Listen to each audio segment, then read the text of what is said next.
So I'm really delighted to have you here, Michael. First of all, welcome to this SKIRBALL series, Paradigm Shifters. Thanks.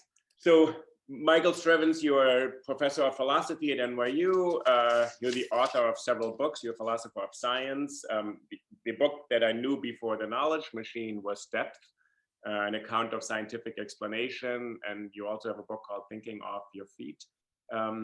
And what I'd love for you to tell us today is you're interested in how science became as powerful and persuasive and having this kind of force for the good in the world. And The Knowledge Machine is really an account of how modern science came to be. And then there's two specific interests, as you know, I have. And why we're so excited to have you on the series, your two sparring partners or intellectual protagonists are called Popper and Thomas Kuhn. And I would love to have you sort of walk me through how they conceived of science and what you add, which is that you are making this argument that there's a very deeply irrational part to how science actually operates. The really interesting thing about Popper versus Kuhn is that they have such completely opposed ideas about why science is so powerful. On the one hand, Popper has the idea of the scientist as the ultimate critical, rational machine, someone who never takes anything for granted, who's always looking for the flaws in ideas, who's always trying to uncover the ways in which they're going wrong. And for Popper, this critical attitude is absolutely at the heart of science and its ability to to discover things about the world that we philosophers for thousands of years, for all the good we did, never came close to managing. Kuhn, on the other hand, has the idea that scientists are effective precisely because they lack a critical attitude. Now that seems a little peculiar.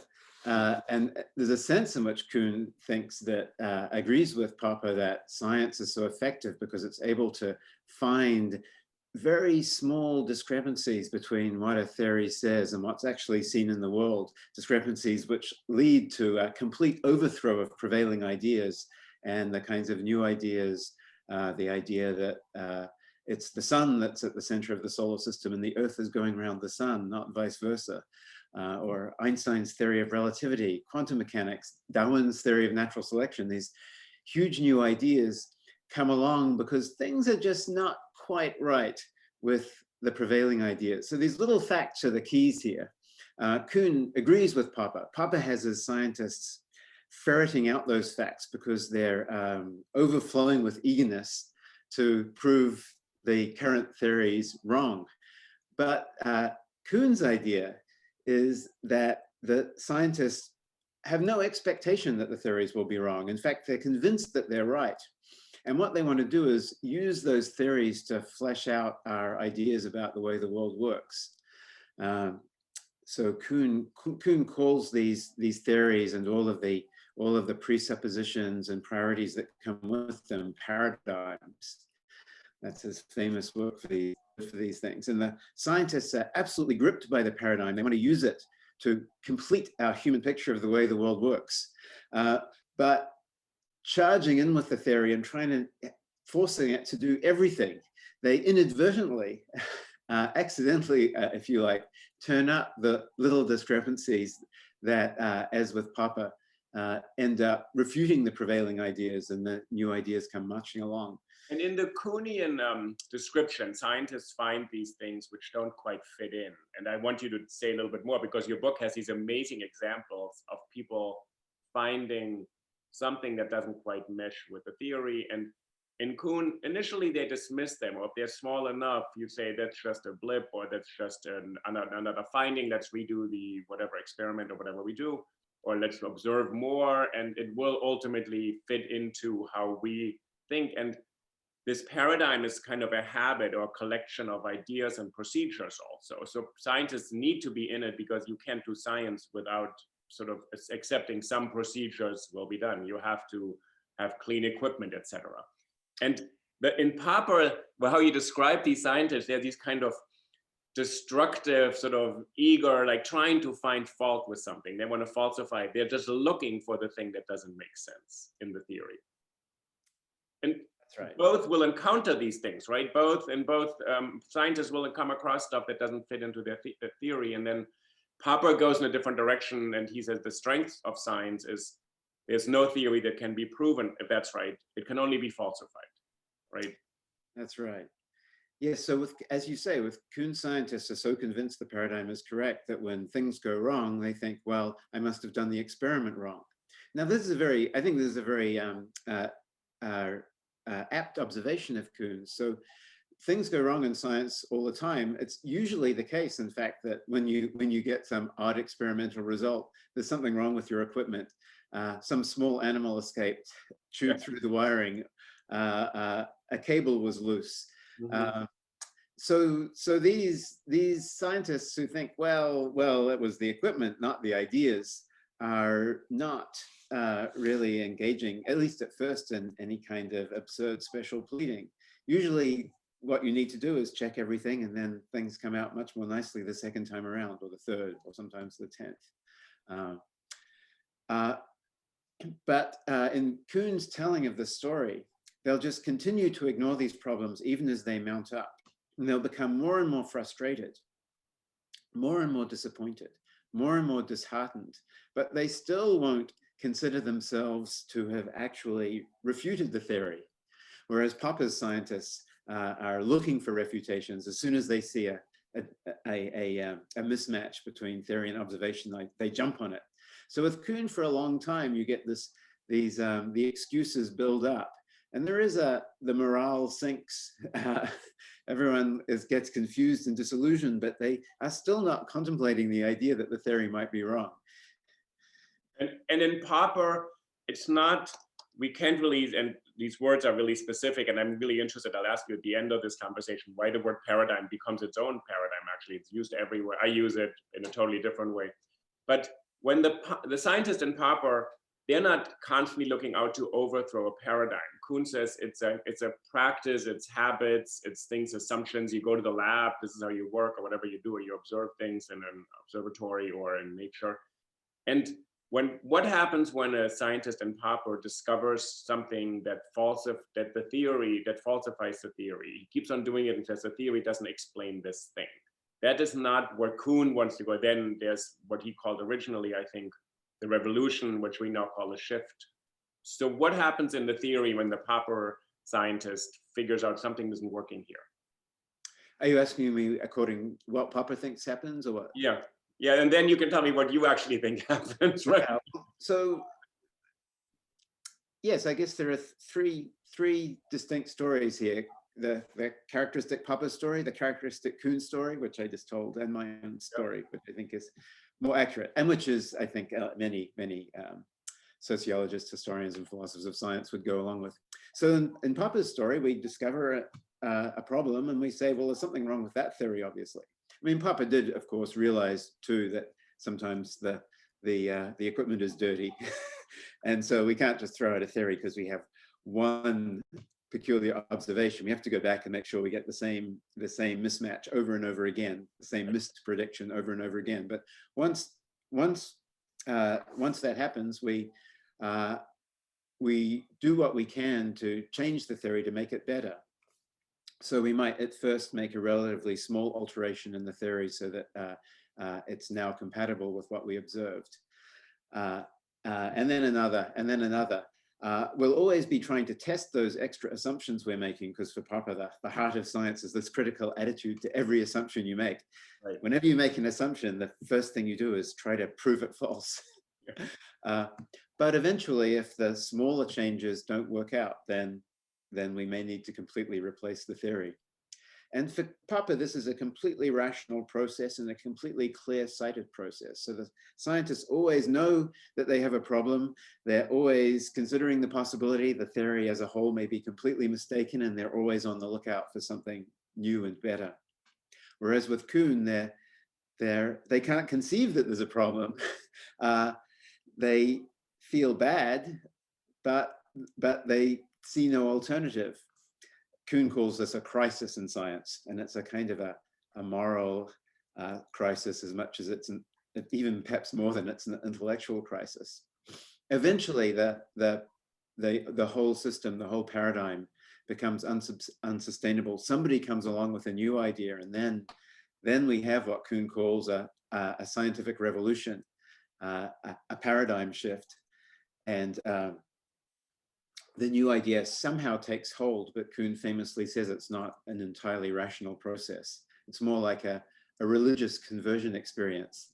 And what you're saying for Popper, you revise a theory, maybe you have to adjust much of it, but ultimately you end up with another theory.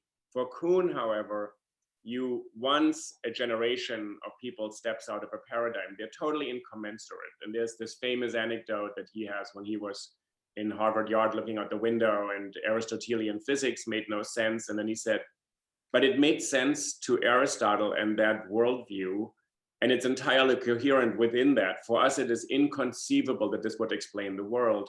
So he actually says what he calls paradigms. They're incommensurate. You cannot inhabit both of them. You can either think the sun is the center of our solar system or the earth is the center, but you cannot sort of say, well, sometimes I like to believe this and sometimes I like to believe that. Right? So he gives you these incredibly exciting examples of these huge shifts. So because the paradigm is like a worldview, it's like one way it's like a religion. You can't really have subscribe to two religions at the same time. That's just not the way the whole religious mindset works. And likewise, Kuhn says with the scientific mindset, it's not just a belief about certain aspects of the structure of the universe. The earth is at the center, the sun is at the center. It's a whole way of looking at the world. It's a whole way of explaining what goes on in the world. It's a whole set of values, a whole set of procedures that is a way of living your life as a scientist. So it's not easy to give up. And when it does happen, it happens in this desperate, chaotic, almost crazed way, and yet ultimately for the good. Right. I'll ask you a question about this a bit later, about whether Kuhn believes there's ultimately progress in these kind of successive paradigms. But to go to your book, The Knowledge Machine, so you looked at these two models, which are very powerful explanatory model for how science actually works. And you're more interested not just how it works and creates results, but what are the assumptions or the premises why science of all things became so incredibly successful. And I always like when you write, and your book is just beautifully written and it's very entertaining and it illustrates all these complex examples. And you say, well, I'm a philosopher. I wish philosophy was that successful, but philosophy never attains this level of importance in the world. What happens in science, and what is this idea that you have that there's something irrational that makes it so powerful for us? Well, I think that Popper and especially Kuhn are right that these little facts, these little mismatches are really the clues that will change our worldview for the better. And if we go back to the way that people inquired into the structure of nature before modern science came along, so we look at, say, the way Aristotle did his kind of Greek science, what we see is much less of a concern with these small mismatches. The aim is to get the story qualitatively right, to explain the kinds of things that are seen, the kinds of patterns of motion of the planets across the sky, or the patterns of falling objects, or the patterns in the behavior of living things, but not to concoct a theory that tries to predict the trajectory, say, of a falling object to a very precise degree. Now, for all anyone knew in those days, these minute observations would be completely worthless. Every time things happen, they happen a little differently. So all you're doing is making a big long list of the little differences, and that is of no interest whatsoever. that belief turned out to be completely wrong. It turned out that these little differences are actually very consistent, and somewhere in there is the information that will tell you that it's the Earth going around the sun, that it's gravity pulling things to the Earth, or even more precisely, that it's not gravity, it's the curvature of space-time, as Einstein said. So what was necessary in order for modern science to come along and give us this amazing power to really learn the secrets of nature? It's hard to talk about this stuff without something like Carl Sagan.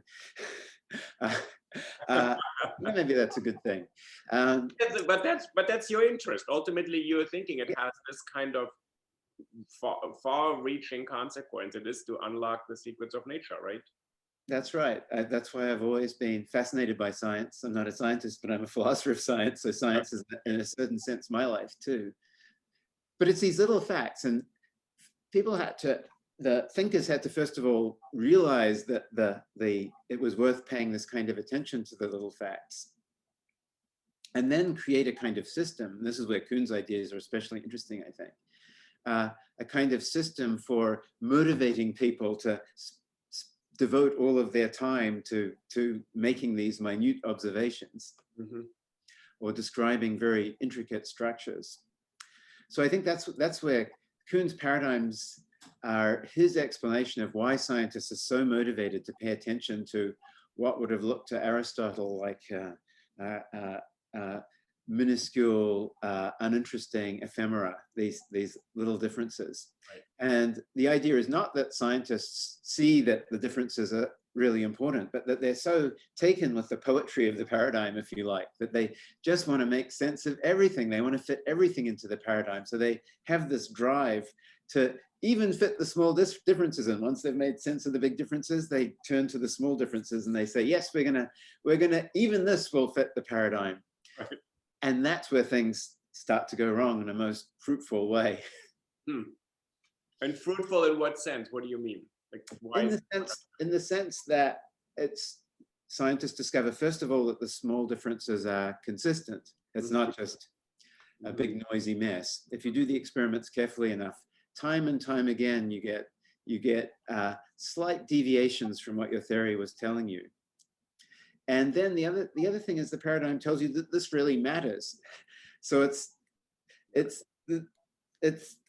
really essential to the paradigm that it get everything right. It's not enough that it be roughly true. It has to be true in a completely total and exceptionless way. Again, like a religion, it's not enough that the doctrines of religion be more or less on the right track. If you're a believer, you believe that that is the truth. So this is what creates the dissatisfaction ultimately with the paradigm as it exists, and prepares scientists to make the jump to the new religion, or rather the new paradigm, the new theory. And can you talk about this example you give in your book, which becomes very important in your argument, where we have a shift from Newtonian to Einsteinian physics? Is when they go and try to observe a solar eclipse. I think they go to the southern hemisphere to travel to look at it. And I remember hearing this anecdote actually in Owen Gingrich's History of Science class. And there was a very funny anecdote about Einstein's response to the findings of this expedition. But can you say something, what happens there? What are they looking for? And then how you explain what they did actually? Yes, I'll talk a little bit about that, and that will show the ways in which it seems like Kuhn's own picture doesn't quite get the details right. Yeah, right. So we need a paradigm shift from paradigms. So Eddington proposed this expedition that took place right after the First World War. The idea that Einstein's theory had only really just been proposed in 1915, 1916.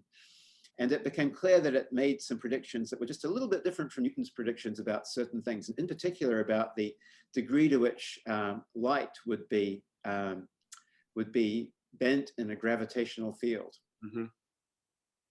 So to test those predictions, all you would need to do is watch light passing very close to an incredibly huge object and see how much it was bent by, because these differences, it's a classic example of the incredibly small difference.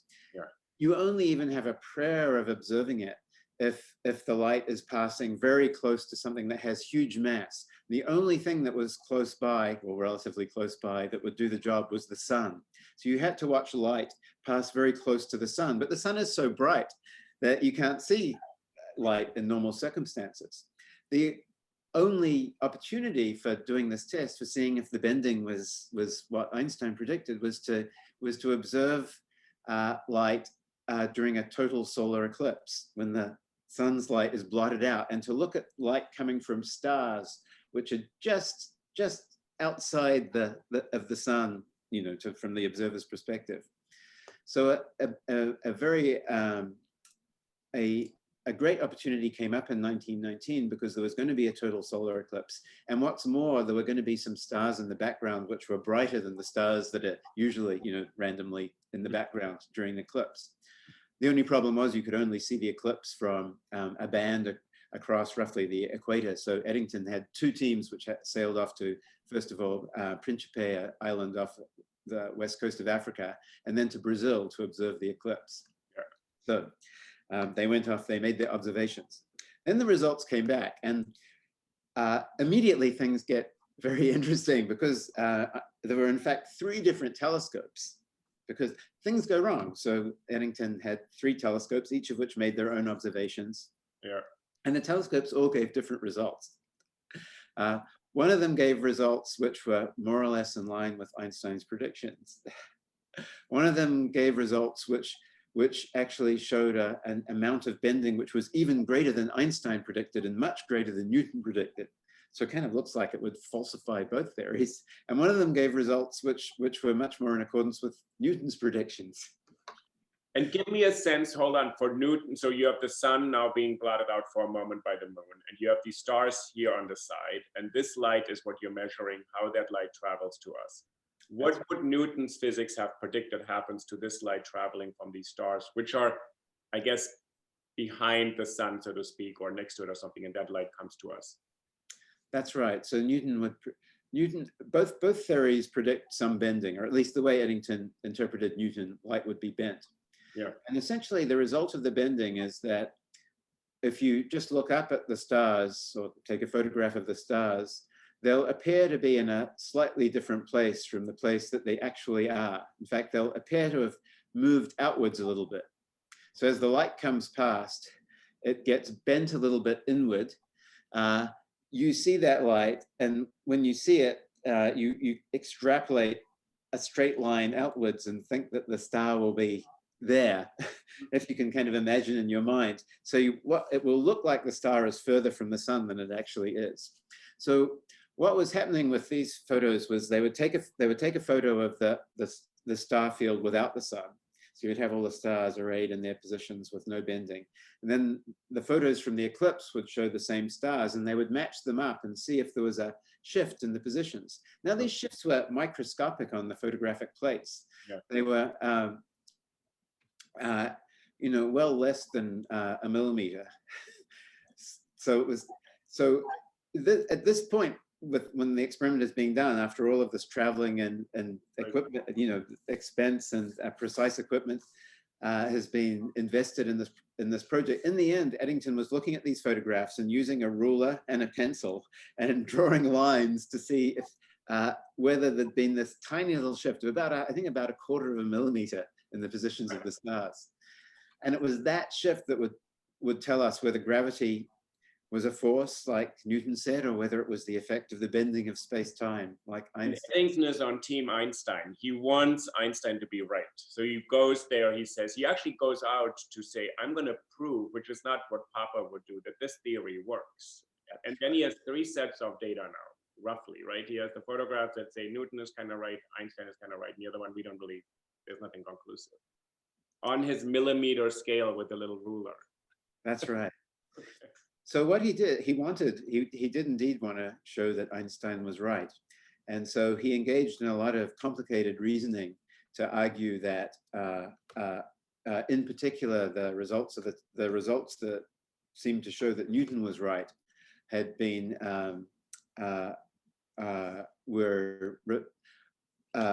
had been created by a problem in the setup. So something had gone wrong with that telescope.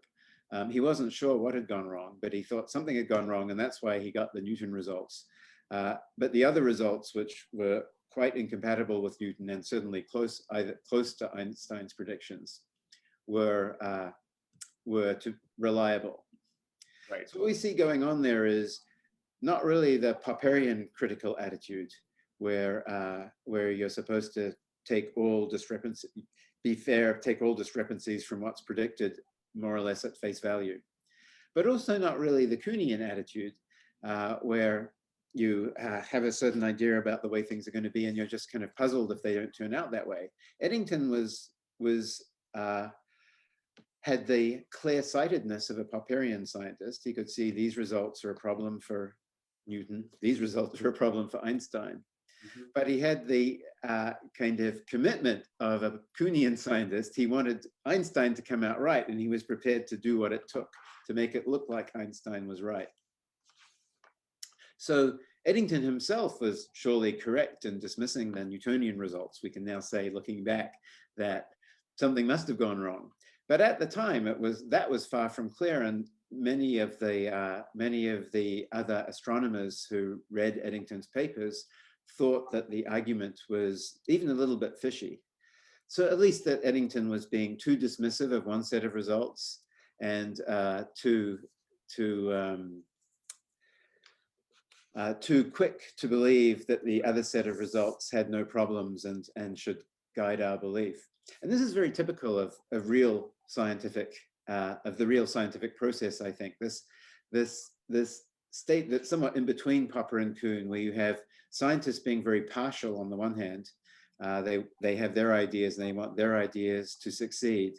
But on the other hand, being very clear-sighted in a non-Kuhnian way and seeing which results need to be argued away and which ones need to be taken seriously. So science turns out to be much more Machiavellian, much more of a kind of a competition than either Popper or Kuhn really envisage. And what you propose is they're kind of not the Kuhn-Popper, but the Strevens rule. So you say this iron rule of explanation. You say what Eddington does here, he's looking at this set of data and he picks one that favors his theory. That's not quite what you mean.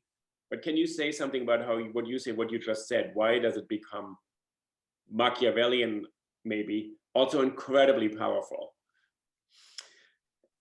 That's a great question. It's Machiavellian because it's always possible in the way we've been discussing to say, well, something must have gone wrong with that equipment, or you people didn't do the experiment right, or you made some assumptions which look to me rather dubious, even though you think they're perfectly fine. Mm-hmm. So there's always scope for contesting the significance of any particular set of evidence. On the one hand, this is something about just simply about the logic of scientific argument, the way that evidence is brought to bear on theory. There's always scope for doing this. It's Machiavellian also because of the way that humans are. They want to win. They want to come out on top. They want their ideas to be right. And so they'll take advantage of this scope rather than being dispassionate in the way that Popper thought they should be dispassionate. And they'll seize on the shortfalls in another person's theory, and while doing their best to protect their own theory. So that what we see, and this has become very clear in some of the wonderful work that historians and sociologists of science have done on science in the wake of Kuhn. You know, Kuhn persuaded them to look very closely at the way scientists really behaved, but what they discovered wasn't quite what Kuhn would lead you to believe. There's much more explicit contest. And there's much more in the way of attempts to actually change the rules. So for Kuhn, the scientists don't question the rules. Right. For Popper, I suppose they follow the rules. But what you really see often is attempts to change the rules, to move the goalposts, if you like. Yeah. So that some kinds of evidence turn out to be the gold standard, not coincidentally the kinds of evidence that favor your own hypothesis, and some not. But you're saying that this iron rule, which is the reason why we have science being this, if you say in a sentence here, it channels hope, anger, envy, ambition, resentment, to one end, the production of empirical evidence. So he's saying all these human dimensions of all these scientists who are competing and trying to satisfy their ego or whatever, be loved, recognized, and known, and be famous, they're channeling this messy human stuff into one direction. And you're saying they're doing this kind of to a fault. Yes. So there is. So now I've talked a lot about changing the rules, about contesting the rules. I've talked a lot about disagreement, but underneath that disagreement, there is a kind of a constant set of rules to the game, which is that all arguments are conducted with evidence. Now, different scientists interpret that evidence differently and often partially, to favor themselves, or even when they're not being particularly self-promoting, they just have different ideas about what's plausible and what's not. So there's a lot of disagreement, but there's this fundamental agreement that when we do disagree, the way to go on is to do more experiments, to make more observations. And science is undergirded by this rule.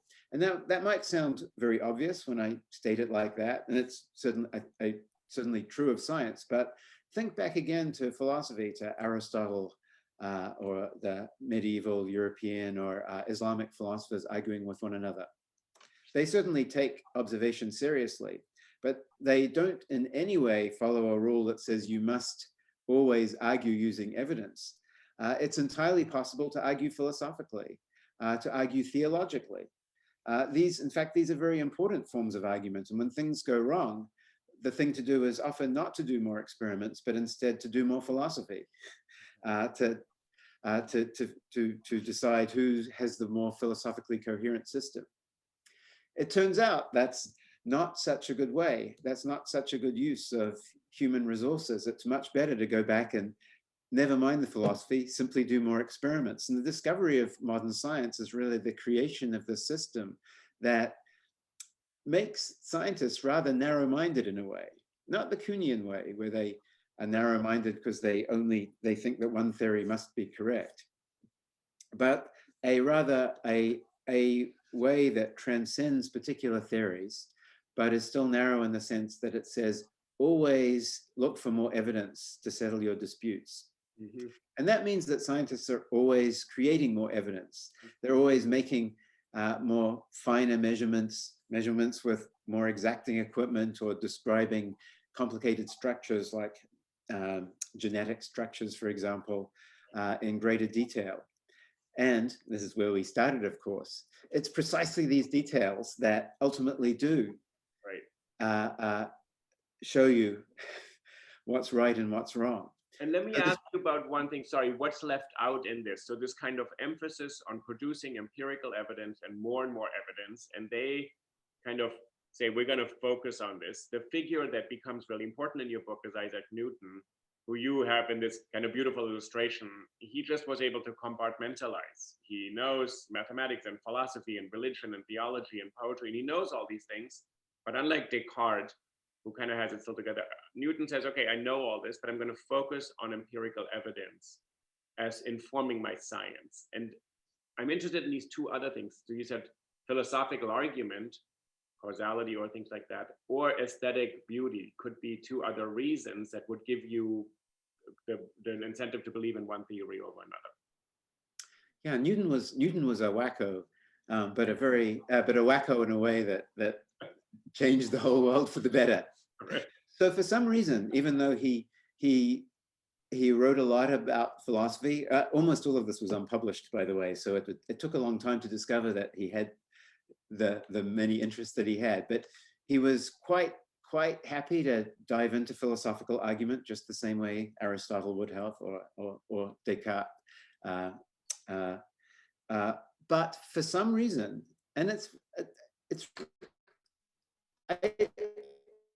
I don't know that we'll ever know what this reason is. For some reason, when he was doing physics, so when he was constructing his theory of gravity, he left philosophy completely out of the picture and simply asked himself the question, what theory will best explain the exact observations that we make, the exact trajectories of the planets, the exact trajectories of falling objects, of cannonballs fired into the air, and so on. So we know on the one hand, he had these philosophical interests. He was not only able to, but actually quite interested in arguing with someone like Descartes about the philosophical principles underlying physics. Descartes and Newton didn't quite overlap, so Newton could never have actually argued with Descartes. Descartes died too young, but arguing with him on paper, we have these things Newton wrote. And yet, when he turned to do the physics, it was as though that stuff didn't exist. This is the compartmentalization. He started doing it in the way that a modern scientist would do it, attending to empirical evidence only. But he wasn't doing it because there was some rule there, what I call the iron rule, the rule that governs all of science. That really didn't exist yet. There was just something about him that made him operate with this very narrow constraint.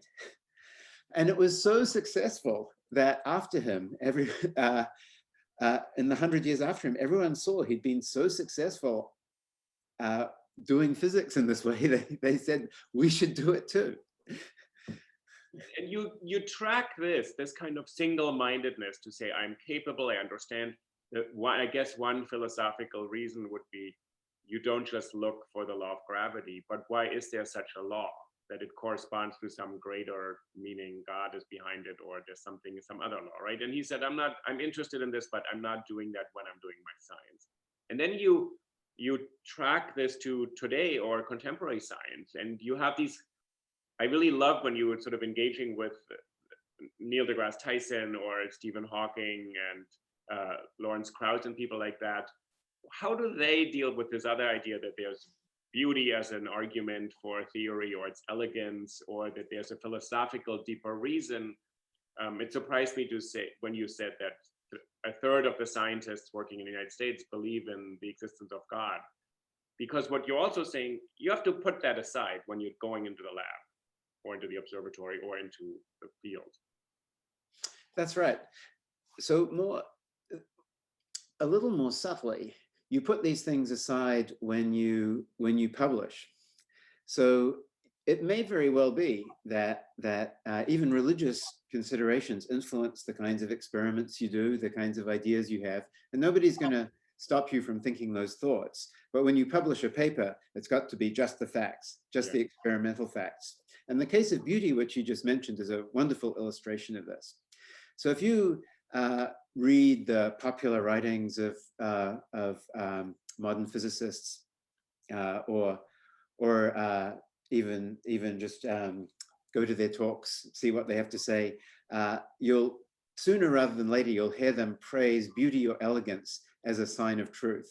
So again and again, you'll hear someone like Murray Gell-Mann, who was one of the developers of quark theory, this idea that all of the different apparently fundamental particles that have been observed can, well, not all of them, but the great majority of them can be understood as just different combinations of the same very small set of even more fundamental particles, the quarks. So wonderful kind of beautiful story about how we get a great diversity from just a few elements. Gell-Mann said, yeah, one of the things that really guided me to this theory was thinking about having a simple, elegant, beautiful, symmetric organization of the particles. Mm-hmm.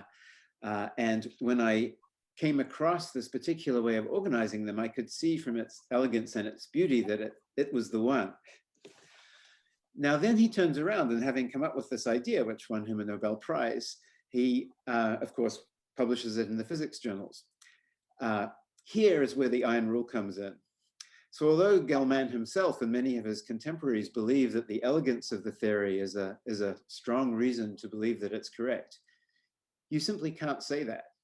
He can't write a paper saying, I've come across the most wonderful system for organizing the particles. Instead, you lay out the system, you go back to this paper, and you can see this happening. And then the question is, okay, now what experimental evidence can we dig up for the system? And the answer is, one of the answers when he first started to publish his system was, it predicts the existence of a new particle. We have one of these structures, and that structure has space for 10 particles. And we have 9 particles that fit 9 of those places in this beautiful structure whose symmetry is characterized by very esoteric mathematics. And then there's this missing an empty space. Gell-Mann says there must be a particle to fill that space, to fill out the structure. And this is something that can count as a scientific argument. The beauty of the structure, it doesn't count. Okay. But if that particle is observed, that's empirical evidence for the structure, and that counts. So what we have to do is not, Gell-Mann has spent time and effort with his pen and his paper sketching out these theories. But what we now need to do is get hundreds of people, spend millions of dollars, and months and years of work just firing particles through a particle accelerator and pondering, poring over the thousands, tens of thousands of pictures we get of different interactions from those particles, looking for a certain little pattern in those pictures that will tell us that this particle, the omega minus particle, actually exists. So the need for evidence above and beyond beauty is what motivates people to devote these enormous resources to making the observations that ultimately are what makes science so powerful. What do you make of you give these examples of people devoting 5 decades of their lives trying to get evidence, really being determined and dogged, and they're kind of the Kuhnian scientists who are working, so just observing finches or whatever they're doing. And then there's also physics today that doesn't have any evidence, and we may never find it, or because you said we would need to have, like, on the scale of the universe, some experimental possibilities. So what about science that doesn't get this evidence? And is it still, in a naive, non-scientist way, is it still correct? That is very much a very controversial question right now. So there are the aspects of string theory, attempt to give an even more fundamental story about where particles come from than Gell-Mann's quark theory, where it seems that although it's possible in principle to build an experimental setup that would test the theory, that setup would be, now these are all kind of guesses, but the guesses are absurd. We would need particle accelerators the size of a galaxy. Right. But we're not going to be building those anytime soon. In the meantime, what do? Some proponents of string theory have said we should change the rules of science. We should change the fundamental rule, the iron rule of science, to allow arguments for beauty to actually count. Okay. So it would be possible to say for the first time, well, I have no evidence for my theory, but it's so beautiful that I think we should consider it true, or at least take it very seriously. And many scientists have unsurprisingly pushed back and said, that's not science. That's not the way that science works. In science, you must have empirical evidence. And if you don't, if it's just too expensive, if it's impossible to generate, then that's, I'm sorry, but we just have to console ourselves that we're never going to find out the truth about these things. At least we're not going to find out the truth in the scientific way. My question would be kind of a question that Nietzsche would ask. Why privilege symmetry over asymmetry? Why privilege harmony or simplicity over messiness and complexity? In some ways, I get what you're saying, that beauty, that these scientists are saying we may change the rules. But that beauty itself, why would that be the standard? Why not ugliness or messiness, or there's other categories? It's kind of an interesting idea that we would privilege this one thing because God gave it to us, probably not, because we as, and this is interesting whether you think that, because we as human beings are drawn to these things, because we do know what beauty is. We have an experience of it. It's almost in the very nature of beauty that we're drawn to it, right? Yeah, right.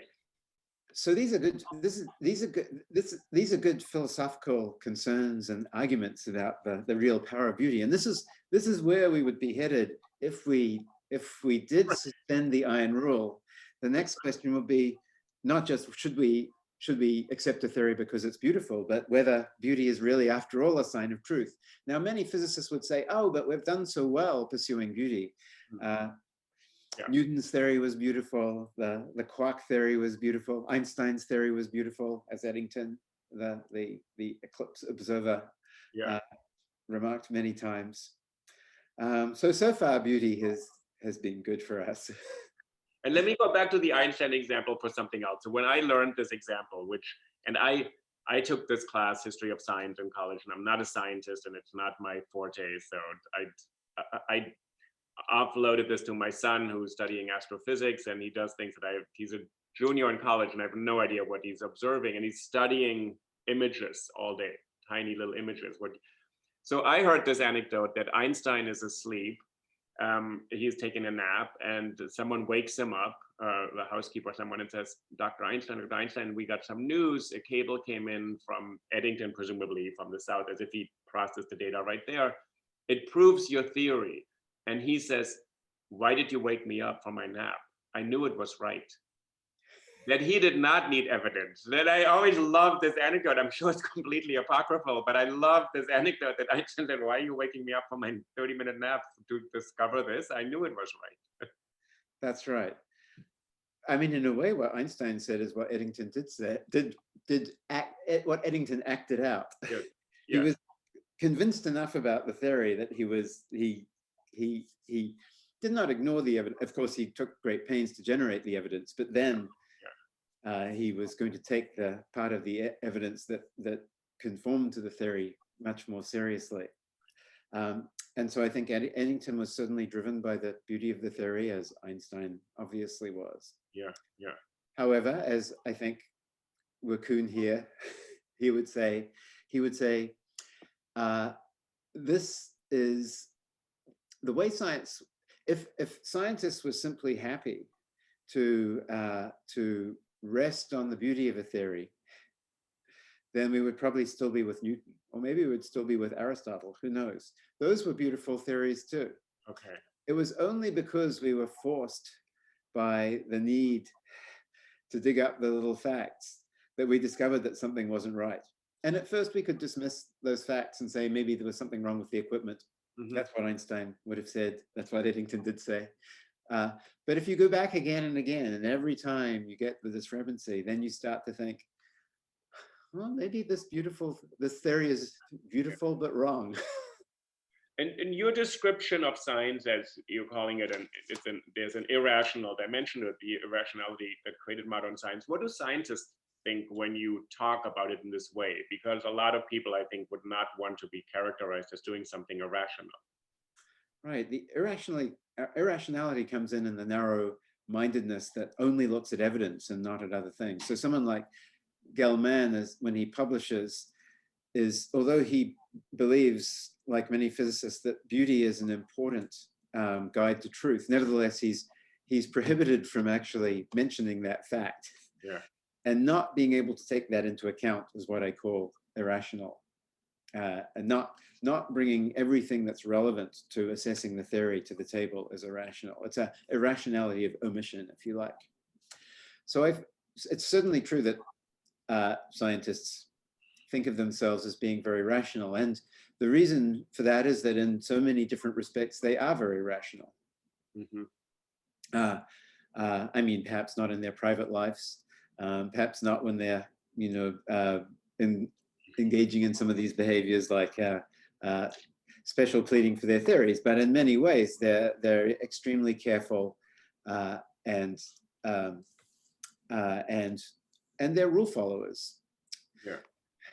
So, but they're put in a difficult position by the iron rule, which tells them that as part of following the rule, you must ignore this consideration that you take to be, in fact, very important.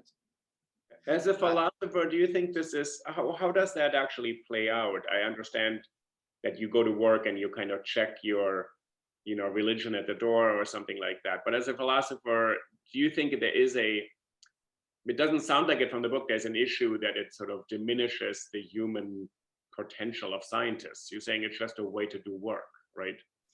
I think that's right, although there's a bit of a catch. So for a scientist can follow the rule and they can say, oh, I see why I'm doing this. And even though it's in a certain sense an irrational narrowness, it's a narrowness that will ultimately will ultimately be good for science. Right. And so when I explain my ideas in this way to scientists, they typically okay with that.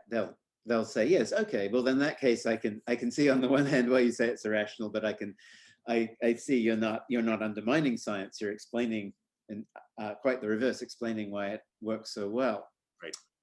However, I do think that to some extent, the whole system of science education takes shortcuts rather than explaining carefully to science how science really works and why we do things this way. There tends to be a kind of an imparting of a kind of empirical mindset that encourages scientists to dismiss considerations other than experimental evidence out of hand. Mm-hmm. And that's where some of the figures I quote in the book you mentioned earlier, like Neil deGrasse Tyson or Larry Krauss, who can be especially contemptuous of philosophy. I think what they're doing there is something that I'll say, first of all, is good in a certain sense, because they're encouraging scientists to ignore philosophical arguments. And as I've said, I think that's a good thing for scientists to do. But they do it in a way that rather than giving scientists a sophisticated understanding of why they should focus entirely on the evidence, rather gives them more of a kind of a blunt prejudice in favor of the evidence. A prejudice that, you know, is to some extent incompatible with this beauty worship. Yeah, it's interesting. I was quite interested. I really like those chapters where you say sort of building the scientific mind or science and humanism, where you talk about how actually this iron rule is implemented. It's actually taught, and you have to be taught how to actually accept that this is producing evidence is the only standard. And you say something here about how science is a bit of a machine that reproduces itself by bringing people into adherence with its policies, its procedures, not in the Kuhnian sense anymore here, but you're saying by making this iron rule the paramount rule. And I think that, I guess the difference, if that's right, and correct me if I'm wrong, Kuhn would say, no, people don't just leave these things out. They sort of say, I know that there's beauty and God or meaning or something, I'm just going to do my science. They actually cannot hold that other world view. In some ways, he's saying you cannot. And I wonder whether Kuhn, who was both incredibly proud, I think, that his book had this impact, and incredibly chagrined that it was misunderstood so much, I think, kind of furious. But would he say a scientist can have a belief in God or religion and also do science? Or would he say these are incommensurate worldviews? I think he would say something he wouldn't be yes or no on that. It would depend.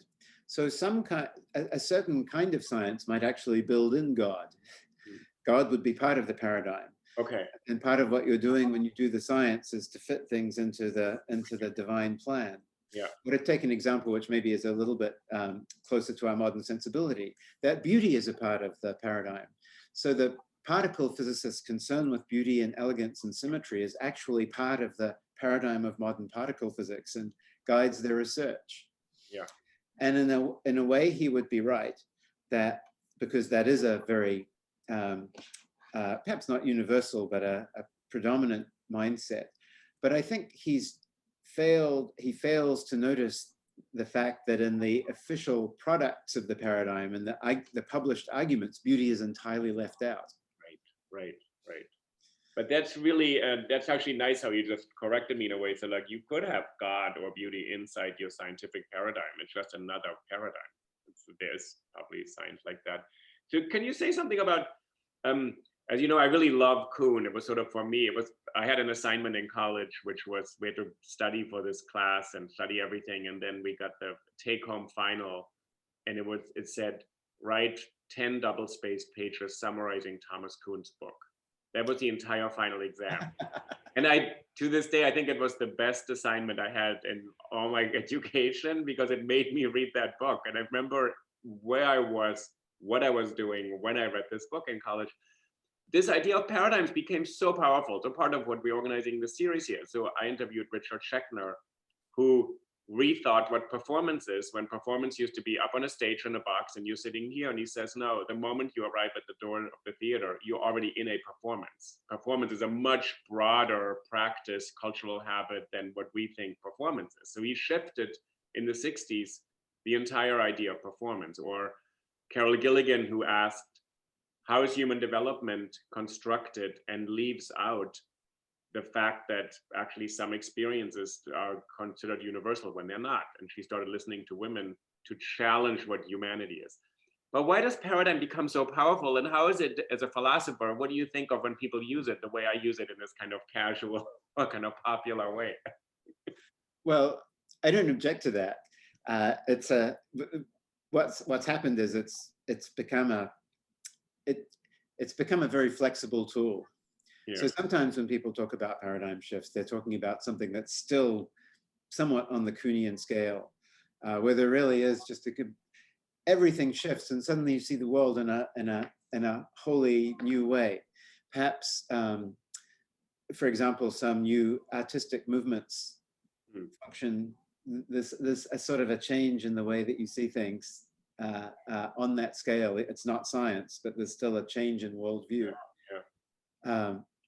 But often people use it in a rather narrow way. Interestingly, Kuhn himself found himself, perhaps not by choice, forced to use it in a narrower way. As people who are thinking about science, historians, sociologists, and philosophers, look more closely at science, they saw that the thing that was performing the role of the paradigm, the Kuhnian paradigm, the kind of the recipe for doing science, was often not some great world-spanning idea, but something very specific and actually rather confined. It would be using this particular kind of technology, like a certain genetic sequencing technology, for example, or a certain kind of microscope, and everything would be built around using that tool. And the paradigm was really a much smaller thing. Yeah. So Kuhn started using it in that way himself, and certainly people who were his fellow travelers did. And in the same way, in broader society, we sometimes, or even perhaps often, use paradigm for something that's not a change that goes down to the very foundations of the way we think about the world at all. It's just a new way we're teaching our classes. Right, an explanatory framework, right. Like we're flipping our classes, and we watch our lectures on video, and then in the classroom we do discussion instead. That's a great new idea, and it really changes things. Right. And it's a paradigm shift, but it's not a Kuhnian paradigm shift, right? It hasn't changed, right? Let me ask you two really big questions at the end, because it's kind of vaguely. So chapter 10, I think, in Kuhn, as far as I remember, is this question, or he did this in the postscript too, is there progress built into this? Or could we imagine that in a more Kuhnian sense, roughly, there could be a paradigm and we could regress, and there could be a less powerful or productive theory that could substitute or replace an earlier one, that there's no inherent, because we like this teleology that everything gets better. Quark theory replaces physics. Einstein is better than Newton. That's my first question. And then the second one, which you've gotten a lot, is where we are right now with climate change as an example. Your idea of the irrational dimension, do you think science has a way right now to help us out here in what most people think is another type of crisis? So the first one is there progress in science? Well, Kuhn always said that when there's a paradigm shift, there's always a loss as well as a gain. And we hope that usually it's one step back, but 2 steps forward, right? Yeah. And I think Kuhn thought that on the whole it was, although he was reluctant to say exactly what progress consisted in. And I certainly think that it on the whole it is. Yeah. So yes, although it's never as simple as something being wholly better in every way. Mm-hmm. If we look back in the long term, and Kuhn certainly thought this was true, we can see a definite arrow of progress pointing upwards, which is to say, there may be little dips and so on, but the long-term trend is upwards. Oh, so let me connect this directly to this next question of climate change. Yes. I mean, I know, and you know, there's activists and people who are saying, we've gotten ourselves into this mess. by our incredible emphasis on science and technology, and we've kind of engineered ourselves into this crisis because we're consuming too much, etc. And some people are skeptical that science is going to engineer our way out of it because we're in it because we're over-consuming and overproducing. Well, I think science is a tool, and tools can be used to do good things and bad things. But there's no real question in my mind that science has a lot to offer in terms of ameliorating all the damage that it's been used to cause. So we already have a lot of